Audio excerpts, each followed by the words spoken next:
বন্ধুসকল Assam job market YouTube চেনেললৈ আপোনালোকক স্বাগতম জনাইছো। CISFৰ ফালৰ পৰা এখন নতুন ৰিক্ৰুটমেণ্ট নটিফিকেশ্যন পাব্লিছ কৰিছে। এই নটিফিকেশ্যনখনত কনষ্টেবল ড্ৰাইভাৰ আৰু কনষ্টেবল ড্ৰাইভাৰ কাম পাম্প অপাৰেটৰ পোষ্টৰ কাৰণে এপ্লিকেশ্যনছ বিচাৰি থকা বুলি কৈছে। ইয়াতে কৈছে driver for fire services in CISF। তো এই নটিফিকেশ্যনখনত কি দিয়া আছে সকলোবোৰ কথা আমি ডিটেইলছত আলোচনা কৰিম। আপোনালোকে ভিডিঅ'টো স্কিপ নকৰাকৈ কাইণ্ডলি শেষলৈকে চাই থাকিব। প্ৰথমতে ইয়াতে কৈছে date of submission of online applications. ইয়াতে ডেট দিয়া আছে 3 ফেব্ৰুৱাৰী 2025 তাৰিখ টু 4 মাৰ্চ 2025 তাৰিখ। তো অনলাইন এপ্লিকেশন আৰম্ভ হ'ব 3 ফেব্ৰুৱাৰী 2025 তাৰিখৰ পৰা আৰু ইয়াতে ক্লোজিং ডেট দিয়া আছে 4 মাৰ্চ 2025 তাৰিখ। এই পোষ্ট কেইটা কেৱল মেইল কেণ্ডিডেটছৰ কাৰণে বৰ্তমান মুকলি হৈছে। ইয়াতে আৰু কৈছে এই পোষ্ট কেইটা টেম্পৰাৰী পোষ্ট হ'ব। পোষ্টৰ নম্বৰ ইয়াতে দিয়া আছে constable driver and constable driver কাম পাম্প অপাৰেটৰ। ইয়াতে কৈছে ড্ৰাইভাৰ ফৰ ফায়াৰ ছাৰ্ভিচেছ।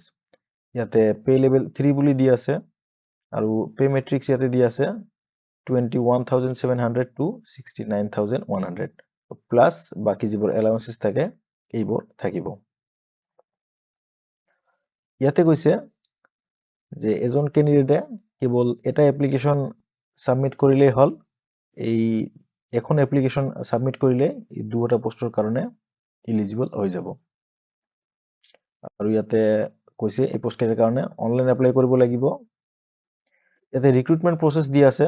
প্ৰথমে ফিজিকেল এফিচিয়েঞ্চি টেষ্ট হ'ব, PET হ'ব, তাৰপিছত PST হ'ব, তাৰপিছত ডকুমেণ্টেশ্যন হ'ব, তাৰপিছত আছে ট্ৰেড টেষ্ট, ৰিটেন এক্সামিনেশ্যন আৰু লাষ্টত গৈ মেডিকেল এক্সামিনেশ্যন হ'ব। আৰু ইয়াতে কৈছে ৰিটেন এক্সাম যি হ'ব OMR বেছ ৰিটেন এক্সাম হ'ব আৰু ইয়াতে পেপাৰ থাকিব ইংলিছ আৰু হিন্দী লেংগুৱেজ, এই দুটা লেংগুৱেজত পেপাৰ থাকিব। ইয়াতে কৈছে cut off date for determining the eligibility. তো ইয়াতে কাট অফ ডেট দিয়া আছে, লাষ্ট ডেট যি ইয়াতে দিয়া আছে অনলাইন এপ্লাই কৰা লাষ্ট ডেট 4 মাৰ্চ 2025 তাৰিখ। ইয়াতে ভেকেঞ্চিখিনি অলপ ডিটেইলছত দিয়া আছে। প্ৰথমতে ইয়াতে পোষ্টৰ নাম দিয়া আছে কনষ্টেবল ড্ৰাইভাৰ। ইয়াতে কৈছে আনৰিজাৰ্ভ কেটেগৰীৰ কাৰণে 344 পোষ্ট আছে, SCৰ কাৰণে আছে 126, STৰ কাৰণে আছে 63, OBCৰ কাৰণে দিয়া আছে 228, EWS কেটেগৰীত ইয়াতে আছে ভেকেঞ্চি 84, টোটাল ইয়াতে ভেকেঞ্চি আছে 845। তো কনষ্টেবল ড্ৰাইভাৰ পোষ্টৰ কাৰণে টোটাল ভেকেঞ্চি আছে 845। আৰু নেক্সটত কনষ্টেবল ড্ৰাইভাৰ কাম পাম্প অপাৰেটৰ পোষ্টৰ কাৰণে ইয়াতে আনৰিজাৰ্ভ কেটেগৰীৰ কাৰণে আছে 116, SCৰ কাৰণে আছে 41, STৰ কাৰণে আছে 20, OBCৰ কাৰণে আছে 75, EWS কেটেগৰীৰ কাৰণে আছে 27, টোটাল ইয়াতে আছে 279 পোষ্ট। ইয়াতে অফিচিয়েল ৱেবছাইট দিয়া আছে CISF.rectt.cisf.gov.in। এলিজিবিলিটি ক্ৰাইটেৰিয়াত ইয়াতে দিয়া আছে প্ৰথমতে এজ লিমিটৰ কথা কোৱা হৈছে। ইয়াতে কৈছে এজ লিমিট 21 বছৰৰ পৰা 27 বছৰৰ ভিতৰত হ'ব লাগিব। ইয়াতে কাট অফ ডেট দিয়া আছে 4 তাৰিখ 3 মাহ 2025 তাৰিখ। তো 4 মাৰ্চ 2025 তাৰিখ সাপেক্ষে কেণ্ডিডেট এজনৰ বয়স 21 বছৰৰ পৰা 27 বছৰৰ ভিতৰত হ'লে এই পোষ্টকেইটাৰ কাৰণে এপ্লাই কৰিব পাৰিব। ইয়াতে এজ ৰিলেক্সন পাই যাব যিবোৰ ৰিজাৰ্ভ কেটেগৰীৰ কেণ্ডিডেটছ আছে। আৰু বাকি ইয়াতে এডুকেশ্যনেল কোৱালিফিকেশ্যনৰ কথা কোৱা হৈছে। ইয়াতে কৈছে মেট্ৰিক পাছ বা ইয়াৰ ইকুইভেলেণ্ট পাছ কৰা হ'লে এই পোষ্টকেইটাৰ কাৰণে এপ্লাই কৰিব পাৰিব। কিন্তু ইয়াতে কৈছে ইয়াতে ড্ৰাইভিং লাইচেন্সৰ কথা কোৱা আছে। ইয়াতে কৈছে the candidate should have a valid driving license in the following type of vehicles. ইয়াতে দিয়া আছে হেভি মটৰ ভেহিকেল অৰ ট্ৰান্সপৰ্ট ভেহিকেল। তো হেভি মটৰ ভেহিকেল বা ট্ৰান্সপৰ্ট ভেহিকেল চলোৱাৰ ড্ৰাইভিং লাইচেন্স থাকিব লাগিব। লগতে লাইট মটৰ ভেহিকেলছ LMV যিবোৰ 4চকীয়া বাহন আছে সেইবোৰ চলোৱাৰ লাইচেন্স থাকিব লাগিব। আৰু লগতে কৈছে ইয়াতে মটৰ চাইকেল উইথ গিয়াৰ মানে বাইক চলোৱাৰ লাইচেন্স থাকিব লাগিব। বেচিকেলি ইয়াতে কৈছে আপোনাৰ যিখন লাইচেন্স থাকিব সেই লাইচেন্সখনত ইয়াতে মেনশ্যন কৰা সকলোবোৰ ভেহিকেল চলোৱাৰ পাৰ্মিশ্যন থাকিব লাগিব।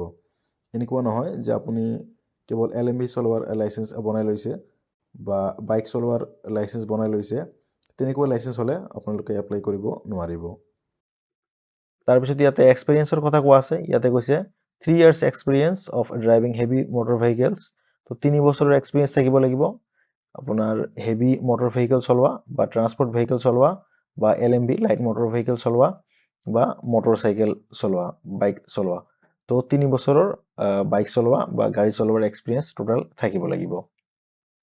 ইয়াতে এপ্লিকেশ্যন ফিৰ কথা কৈছে, ইয়াতে কৈছে আনৰিজাৰ্ভ EWS আৰু OBC কেটেগৰী কেণ্ডিডেটছে ইয়াতে 100 টকা এপ্লিকেশ্যন ফি পে কৰিব লাগিব। আৰু বাকী SC, ST, ESM, ex servicemen category কেণ্ডিডেটছবোৰে ইয়াতে একো এপ্লিকেশ্যন ফি পে কৰিব নালাগে। আপোনালোকে যদি অফিচিয়েল নটিফিকেশ্যনখন পঢ়ি চাব বিচাৰে, এই ভিডিঅ'টোৰ ডিছক্ৰিপশ্যনত অফিচিয়েল নটিফিকেশ্যনৰ লিংক পাই যাব, তাতে ক্লিক কৰি এই অফিচিয়েল নটিফিকেশ্যনখন নিজে পঢ়ি চাব পাৰিব। তো এই ভিডিঅ'টোত এইখিনি আছিল। আশা কৰোঁ ভিডিঅ'টো আপোনালোকক ভাল লাগিছে। যদি ভাল লাগিছে লাইক এটা কৰি দিব, আৰু আমাৰ চেনেলটোক এতিয়ালৈকে যদি ছাবস্ক্ৰাইব কৰা নাই, কাইণ্ডলি আমাৰ চেনেলটোক ছাবস্ক্ৰাইব কৰি ল'ব। আমি এনেকুৱা জব আপডেটছৰ ওপৰত ভিডিঅ' আপোনালোকৰ কাৰণে ৰেগুলাৰলি পাব্লিছ কৰি থাকোঁ। ধন্যবাদ।